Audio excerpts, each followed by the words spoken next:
Hello friends, एनक्लेक सोंडर्स अपन थ्योरी क्लासेस स्टडी कर रहे थे। चैप्टर नंबर 23, इसका नाम है risk condition related to pregnancy. Pregnancy से संबंधित, गर्भावस्था से संबंधित रिस्क कंडीशन अपन स्टडी कर रहे थे। 4 पार्ट अब तक इस वीडियो के अपन ने पढ़ लिए थे इस टॉपिक के। आज अपन स्टडी करेंगे पार्ट 5। नेक्स्ट जो रिस्क कंडीशन है दैट इज हाइड्रेटिडिफॉर्म मोल। क्या होता है ये? ए जेस्टेशनल ट्रोफोब्लास्टिक डिजीज, यानी कि ट्रोफोब्लास्ट क्या होता है? पेरिफेरल सेल्स ऑफ ओवम, यानी कि जो ओवम है जो कि फर्टिलाइज्ड हो चुका है, फर्टिलाइज्ड ओवम होने के बाद में जो ओवम का पेरिफेरल सेल्स है, जाइगोट के जो पेरिफेरल सेल्स है जिनको अपन बोलते हैं ट्रोफोब्लास्ट, इन ट्रोफोब्लास्ट का अबनॉर्मल ग्रोथ होने लगना उसको बोलते हैं हाइड्रेटिडिफॉर्म मोल। ठीक है। अब अपने को यदि जो जाइगोट है और उसकी ट्रोफोब्लास्टिक लेयर में अबनॉर्मल ग्रोथ अपने को मिलेगी तो किस प्रकार का लुक वो यूएसजी में अल्ट्रासोनोग्राफी में देगा? तो देखिए, एडिमेटस ग्रेप लाइक क्लस्टर मिलेगा। ग्रेप मतलब जो अंगूर के गुच्छे होते हैं, ठीक है, उस प्रकार से अपने को सोनोग्राफी में अपीयरेंस मिलेगा, जो कि क्या किस चीज़ को इंडिकेट कर सकता है? कोरियोकार्सिनोमा को इंडिकेट कर सकता है। जो कोरियोनिक मेम्ब्रेन है डेवलपिंग फीटस का, कोरियोनिक मेम्ब्रेन का कार्सिनोमा, ठीक है, कार्सिनोमा को इंडिकेट कर सकता है। क्या चीज़ है ये? Grape like edematous cluster. किस में मिलेगा अपने को? हाइड्रेटिडिफॉर्म मोल में मिलेगा, इस वाले मोल में अपने को मिलेगा। ठीक है, चलिए नेक्स्ट और क्या मिल सकता है अपने को? और सोनोग्राफी में अपने को देखने को मिल सकता है स्नो स्टॉर्म अपीयरेंस। स्नो मतलब बादल जैसे, ठीक है, धुंधला सा एक बादल जैसा अपीयरेंस अपने को सोनोग्राफी में देखने को मिल सकता है। ये दोनों वर्ड इंपॉर्टेंट है, एग्जाम में नाम इस नाम से क्वेश्चन आया हुआ है। ठीक है। असेसमेंट की बात करें तो जब किसी इंडिविजुअल लेडीज़ को हाइड्रेटिडिफॉर्म मोल यदि हो रहा है तो उसको क्या क्या सिम्टम्स मिलेंगे? तो फिटल हार्ट रेट जो है नॉट फाउंड, ये नहीं मिलेगी अपने को। हाइपरिमेसिस ग्रेविडम मिलेगा, ठीक है, वोमिटिंग मिलेगा ज़्यादा, वेजाइनल ब्लीडिंग मिलेगा, साइन ऑफ प्री एक्लेम्सिया यानी कि ब्लड प्रेशर इंक्रीज मिलेगा उस फीमेल का, और फंडल हाइट जो है वो भी इंक्रीज मिलेगी। ये सब क्यों होगा? ये सब हाइड्रेटिडिफॉर्म मोल इस डिजीज़ में HCG human chorionic gonadotropin hormone का लेवल बढ़ जाता है, इस वजह से ये सभी अपने को सिम्टम्स मिलेंगे। और कितना बढ़ जाता है? मोर देन 1 लाख मिली इंटरनेशनल यूनिट पर ml, ठीक है, ये अपने को मिलेगा HCG। ठीक है, कितना मिलेगा? मोर देन 1 लाख मिली इक्विवेलेंट पर इंटरनेशनल यूनिट, ठीक है, पर ml, ये अपने को मिलेगा। चलिए नेक्स्ट है इंटरवेंशन की बात कर लें तो हाइड्रेटिडिफॉर्म मोल जो है इसका इंटरवेंशन क्या होगा? Prepare for uterine evacuation. Evacuation का मतलब सफाई, ठीक है, ये प्रेगनेंसी कंटिन्यू नहीं हो सकती। By vacuum aspiration, vacuum aspiration के द्वारा इवैक्यूएशन करना, DNC जिसको बोलते हैं, DND, ठीक है, D&E, डायलेशन एंड इवैक्यूएशन। और आफ्टर इवैक्यूएशन ऑक्सीटोसिन दिया जाता है मदर को। क्यों? ताकि जो यूट्रस है उसमें कॉन्ट्रैक्शन हो जाए और ब्लीडिंग ना हो, ब्लीडिंग स्टॉप हो जाए। ठीक है, और क्या किया जाता है? मॉनिटर किया जाता है वाइटल साइन को और ब्लीडिंग को। चलिए हो गया अपनी रिस्क कंडीशन। नेक्स्ट अपन बात करते हैं अगली जो रिस्क कंडीशन है related to pregnancy, that is hyperemesis gravidarum. ठीक है, वीडियो आराम से अच्छे से स्टडी करना, नोट्स बना लेना इसके।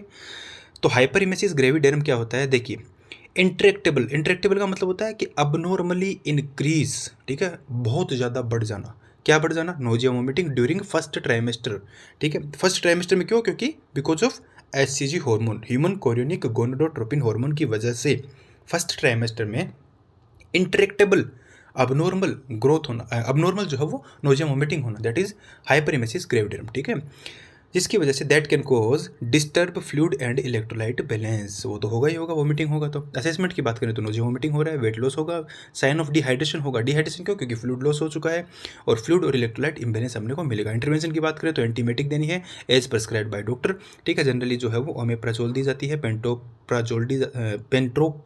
पेंटोप डी दी जाती है, पेंटोप्राजोल प्लस डोमपेरिडोन मदर को दी जाती है। खाली पेट लेना है कैप्सूल, और साथ ही मॉनिटर करना है अपने को vital sign, intake output, weight monitor करना है, कैलोरी काउंट इनटेक करनी है, इनटेक जो कर रही है मदर उसको मॉनिटर करना है, और साथ ही सीरम इलेक्ट्रोलाइट को भी मॉनिटर करना है। ठीक है, और क्या करना है? फ्लूइड को एग्जामिन करना है, फ्लूइड देना है, इंट्रावेनस फ्लूइड देना है, ठीक है, और इलेक्ट्रोलाइट्स भी फीमेल को प्रोवाइड करवानी है। इनकरेज करना है फूड इनटेक और ड्राई क्रैकर्स बिफोर गेटअप। उठते ही सबसे पहले अपने को क्या करना है, मदर को ड्राई क्रैकर्स बिस्किट वगैरह खिला दीजिए, ठीक है। Next, avoid fatty food avoid करना है और गैस प्रोड्यूसिंग फूड जो है वो भी अवॉइड करनी होती है। चलिए नेक्स्ट, जो प्रेगनेंसी रिलेटेड रिस्क कंडीशन है that is a hypertensive disorder during pregnancy. अच्छे से समझ लेना।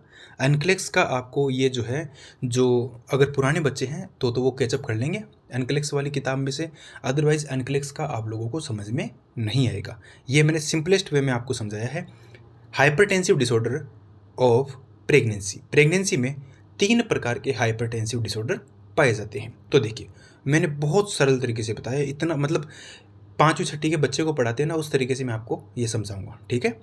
तो हाइपरटेंसिव यानी कि सबसे नाम से पता चल रहा है कि प्रेगनेंसी में होने वाले हाइपरटेंसिव डिसऑर्डर 3 प्रकार के होते हैं। 3 नाम ध्यान में रखना है।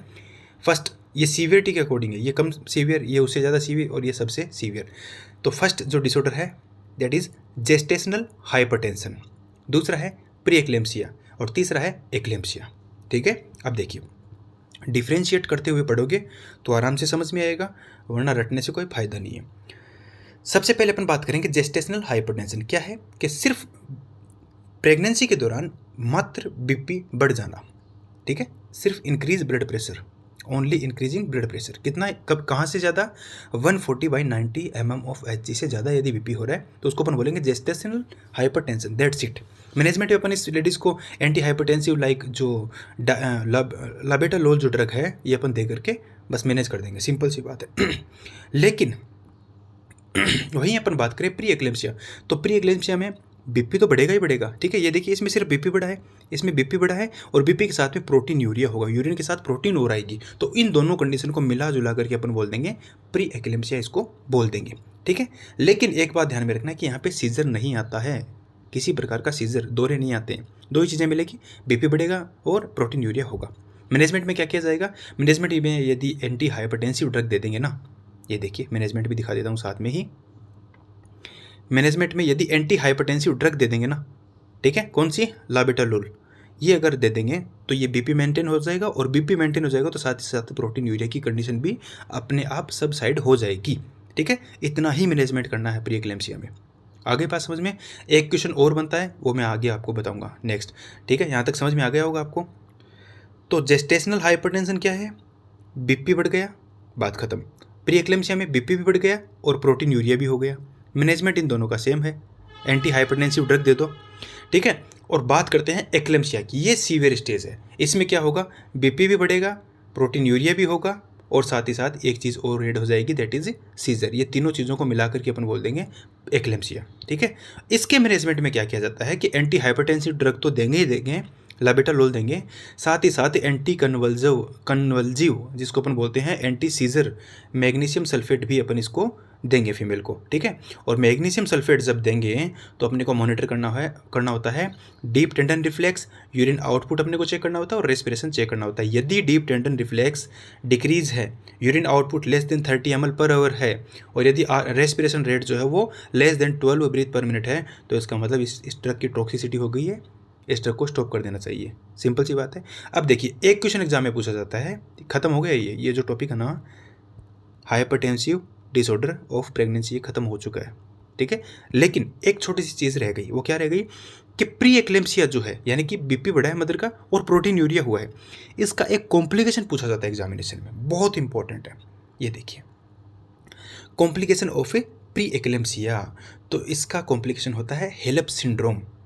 हेल्प, पूरा ले बोला है मैंने, ठीक है ना, हेल्प नहीं बोला मैंने, हेल्प सिंड्रोम, HELLP। हेल्प का मतलब क्या होता है कि हिमोलाइसिस एलिवेटेड लीवर एंजाइम, ये दोनों साथ में पढ़ना है, liver enzyme low platelet count. Haemolysis का मतलब होता है कि आरबीसी ज़्यादा टूटना की वजह से, आरबीसी ज़्यादा टूट रही है और उसके साथ साथ में क्या हो रहा है कि लीवर के जो एंजाइम्स हैं वो एलिवेटेड हो गए। 3 चीज़ें होंगी इसमें, ध्यान में रखना। हेमोलाइसिस यानी कि आरबीसी, देखिए क्या होता है, हेल्प सिंड्रोम क्या हो रहा है कि हेमोलाइसिस, इन 2 वर्ड को समझिए, हेमोलाइसिस, ठीक है। हेमोलाइसिस का मतलब होता है कि आरबीसी का ब्रेकडाउन अधिक होना, ठीक है। दूसरी चीज़ क्या बोली है, एलिवेटेड लीवर एंजाइम, जो लीवर के एंजाइम है SGOT SGPT, लीवर के जो एंजाइम है दोनों एलिवेटेड हो जाना, बढ़ जाना। और तीसरी चीज़ ये बोल रहा है लो प्लेटलेट, जो प्लेटलेट काउंट है वो कम हो जाना। 3 चीज़ें होंगी, ठीक है। यदि आप ऐसे भी मान सकते हो इसको कि लीवर के एंजाइम बढ़ रहे हैं, उसकी वजह से आरबीसी का लाइसिस ज़्यादा हो रहा है, ठीक है, और साथ ही साथ जो प्लेटलेट है उनकी संख्या भी क्या हो रही है, कम हो रही है, ठीक है। अब एक बात सोच करके देखिए कि प्लेटलेट काउंट डेंगू में घटती है ना, तो प्लेटलेट काउंट डेंगू में घटती है तो अपन बोलते हैं कि इसको इंटरनल ब्लीडिंग का रिस्क बढ़ गया है, ठीक है। तो जब भी बॉडी में प्लेटलेट का काउंट कम होता है तब बॉडी में ब्लीडिंग का रिस्क बढ़ जाता है, ये ध्यान में रखना है, ठीक है। तो हेलप सिंड्रोम किसका कॉम्प्लिकेशन है, प्री एक्लेम्सिया का कॉम्प्लिकेशन है। और हेलप सिंड्रोम की वजह से हो क्या रहा है वो मैंने आपको 3 चीज़ें आपको बता दी, आरबीसी टूटेगी, लीवर की एंजाइम बढ़ जाएंगे और प्लेटलेट जो काउंट है वो डिक्रीज हो जाएगी। दैट्स इट, खत्म बात। चलिए नेक्स्ट जो है अगला जो प्रेगनेंसी रिलेटेड रिस्क कंडीशन है इनक्लेक्स में दिया हुआ है, दैट इज इनकम्पिटेंट सर्विक्स। नाम से पता चल रहा है कि pre mature dilation of cervix, cervix अपना काम प्रॉपर नहीं कर रहा। सर्विक्स का काम है कि जब बच्चा मदर की यूट्रस में हो, ठीक है, तो टर्म कंडीशन तक यानी कि 40 वीक तक सर्विक्स का काम क्या है, कॉन्स्ट्रिक्ट रखना, ठीक है। सर्विक्स का काम है वेजाइना का जो ओरिफिस है, जो वेजाइना का मुंह जो है उसको बंद रखना। यदि ये ओपन हो जाएगा सर्विक्स तो बच्चा जो है वो सडनली निकल सकता है, ठीक है, वेजाइना के थ्रू बाहर आ सकता है, ठीक है। लेकिन ये बीमारी है तो इस बीमारी में हो क्या रहा है, pre mature dilation of cervix, cervix time से पहले ही डायलेट हो गया। ओपनली कब होता है, 5th मंथ पर, प्रेगनेंसी के 5वें मंथ पर ये सर्विक्स डायलेट कई बार हो जाता है, ठीक है। ट्रीटमेंट की बात करें तो यहाँ पर क्या किया जाता है कि अर्ली इसका डिटेक्शन किया जाता है, पता लगा करके तुरंत सर्वाइकल सर्कलाज एक रिंग होती है जो कि सर्विक्स के मुंह पर लगा दी जाती है और मदर को बेड रेस्ट करने के लिए बोला जाता है। चलिए नेक्स्ट इंपॉर्टेंट चीज़ है दैट इज टॉर्च इन्फेक्शन। गर्भावस्था के दौरान होने वाला इन्फेक्शन क्या कहलाता है, एक टॉर्च नाम का इन्फेक्शन होता है। ग्रुप ऑफ जो माइक्रोब है वो जनरली अटैक करते हैं मदर को, दैट इज टॉर्च। इसका न्यूमोनिक्स दिया है इसको, टी स्टैंड्स फॉर टोक्सोप्लाज्मोसिस, ये वायरल पैरासाइटिक इन्फेक्शन है, ध्यान में रखना। O other infection like HIV, syphilis, STD, sexual transmitted disease, इन सभी को मिला करके ओ में डाल दिया अदर में। आर रूबेला वायरस का इन्फेक्शन, सी साइटोमेगालो वायरस का इन्फेक्शन और H हर्पिस सिम्प्लेक्स वायरस का इन्फेक्शन। ध्यान में ये रखना है कि ये जो 4 हैं ये वायरल इन्फेक्शन है, जबकि इनमें से एक जो है ये पैरासाइटिक इन्फेक्शन है। चलिए बात खत्म। चलिए नेक्स्ट, कोविड-19 इन प्रेगनेंसी। तो सभी को पता है कोविड-19 ये बीमारी का नाम है और इसका पॉजिटिव एजेंट होता है SARS-CoV-2, ठीक है, severe acute respiratory syndrome CoV-2, ठीक है, ये इसका वायरस का नाम है। और इसमें होते क्या है, फ्लू लाइक साइंस सिंड्रोम, सभी को पता है। चलो आगे चलते हैं। Next multiple gestation, multiple pregnancy, generally अपन पढ़ते हैं ट्विन प्रेगनेंसी, ठीक है। 2 प्रकार की होती है ट्विन प्रेगनेंसी भी, एक होती है मोनोजाइगोटिक, एक होती है डाइजाइगोटिक। मोनोजाइगोटिक का दूसरा नाम है आइडेंटिकल ट्विंस, जबकि डाइजाइगोटिक का दूसरा नाम है फेटर्नल ट्विंस, ठीक है ना। मोनोजाइगोटिक जो है ये 20% बहुत कम रेशियो में मिलती है, जबकि डाइजाइगोटिक जो है या फेटर्नल जो ट्विंस है ये अपने को 80% ज़्यादातर यही मिलते हैं, ठीक है। अब देखिए डिफरेंस मैं आपको समझा देता हूँ, बड़ा ही कॉमन और बहुत ईजी है, लेकिन मैं मतलब एश्योर करता हूँ इस बात को कि 95% बच्चों को ये पता नहीं है, ठीक है, अंदाजे से बोलते हैं तुक्का लगा करके। तो मैं आपको बताता हूँ, देखिए ये है, ये बीच में मैं लाइन खींच देता हूँ, ये है मोनोजाइगोटिक और ये है डाइजाइगोटिक, ठीक है। तो देखिए मोनोजाइगोटिक में क्या होता है, आराम से समझ लेना। एक ओवम होता है, एक स्पर्म के साथ फ्यूज होकर के इन दोनों का एक जाइगोट बन गया, ठीक है। ये जो जाइगोट बना है, एक जो जाइगोट बना है, इस जाइगोट से 2 फिटस बन जाएंगे, फिटस 1, फिटस 2। आई बात समझ में, आई या फिर नहीं आई मेरे को बताओ, कमेंट करके बताना, ठीक है ना, वीडियो के बाद में। देखिए एक ओवम है, एक स्पर्म है, दोनों मिल गए, क्या बन गया, जाइगोट बन गया। ये देखिए ये जाइगोट, या फिर इसको प्लेसेंटा अपन बोल सकते हैं यहाँ से, ठीक है। यहाँ से जाइगोट के बाद में यहाँ से प्लेसेंटा तो अटैच होगा कि नहीं होगा, ठीक है। ये जाइगोट हो गया, एक जाइगोट से 2 फिटस निकल रही है, ये फिटस 1, ये फिटस 2, सिंपल है, ठीक है। अब देखिए बात करते हैं डाइजाइगोट की, ठीक है। तो दोनों ओवरी में देखिए यहाँ पे हो रहा था काम, एक ही ओवरी में हो रहा था, एक ओवरी से एक ओवम निकला था, ठीक है। लेकिन यहाँ पे क्या हो रहा है, ओवरी फर्स्ट और ओवरी सेकेंड, 2 ओवरी होती है फीमेल के अंदर। तो जो फर्स्ट ओवरी है वो भी ओवम रिलीज कर देती है कई बार, और सेकंड भी ओवम रिलीज कर देती है। तो एक ओवम तो चला गया फर्स्ट के पास और दूसरा ओवम चला गया, सॉरी एक स्पर्म तो चला गया इस पहले वाले ओवम के पास ठीक है, जो कि फर्स्ट ओवरी से निकला था। और दूसरा वाला जो स्पर्म है, ये वाला रहा, ये रहा, ये दूसरा जो स्पर्म है ये किसके पास चला जाएगा, ये दूसरी ओवरी के पास, जो दूसरा ओवम है इसके पास चला जाएगा। देखिए वापस समझा देता हूँ मैं आपको, फिर से समझने की कोशिश कीजिए। डाइजाइगोटिक बता रहा हूँ मैं, 2 ओवरी है, ओवरी फर्स्ट ओवरी सेकंड, दोनों ओवरी ओवम तो रिलीज करेगी कि नहीं करेगी, बिल्कुल करेगी। ये इसने किया, ये दूसरी वाली ने किया, ठीक है। तो एक स्पर्म तो जुड़ गया पहली वाली ओवरी के द्वारा रिलीज किए ओवम के साथ, और दूसरा स्पर्म जुड़ गया दूसरी वाली ओवरी के साथ, जो रिलीज किया गया था ओवम उसके साथ जुड़ गया, ठीक है। तो इस प्रकार से कितने जाइगोट बने, 2 जाइगोट बन गए, जाइगोट फर्स्ट, जाइगोट सेकंड। जो फर्स्ट जाइगोट है इससे बनने वाला फिटस, फिटस फर्स्ट, और सेकंड जो जाइगोट है उससे बनने वाला फिटस, फिटस सेकंड। यहाँ पे एक ही जाइगोट था, 2 फिटस बन गए, और यहाँ पे दोनों अलग अलग जाइगोट है और 2 फिटस बन रही है। सिंपल सी बात है। अब देखिए चित्र देख लीजिए, ये देखिए ये दोनों जाइगोट, ये जाइगोट रहा, दूसरा जाइगोट रहा, इससे ये वाला फिटस बन रहा है और इससे ये वाला फिटस बन रहा है। एकदम सिंपल है, कोई दिक्कत नहीं है। चलिए भैया आगे चलते हैं, ठीक है। बात करें मैनेजमेंट की, तो क्योंकि ये नॉर्मल प्रेगनेंसी नहीं मानी जाती, ध्यान में रखना हमेशा, जो ट्विन प्रेगनेंसी है it is not considered in normal pregnancy, it is considered in अब नॉर्मल प्रेगनेंसी, ध्यान में रखना, ठीक है। चाहे वो नॉर्मल वेजाइनल डिलीवरी हो ही जाए, चाहे नॉर्मल वेजाइनल डिलीवरी हो, लेकिन फिर भी ट्विन को अपन कॉम्प्लिकेटेड या हाई रिस्क में मानते हैं, ठीक है, क्योंकि माता की जान को जोखिम रहता है इसमें। तो मैनेजमेंट की बात करें ट्विंस प्रेगनेंसी के अंदर, तो रेस्ट प्रोवाइड करवाना है मदर को ज़्यादा से ज़्यादा, क्योंकि 2 जान, अब 3 जान हो गई है, ठीक है, 2 बच्चे और 1 मदर खुद, और साथ ही साथ प्रॉपर न्यूट्रिशन जो है वो प्रोवाइड करवाना, क्योंकि दोनों बच्चों को न्यूट्रिएंट जाने जरूरी है। 80% वेजाइनल डिलीवरी हो सकती है, लेकिन 20% में मदर को तैयार रखना सी सेक्शन के लिए।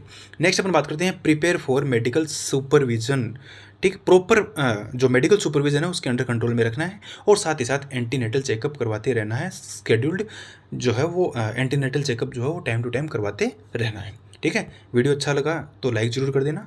नेक्स्ट जो बचा हुआ रिमेनिंग पोर्शन है वो अपन अगले वीडियो में स्टडी करेंगे। धन्यवाद।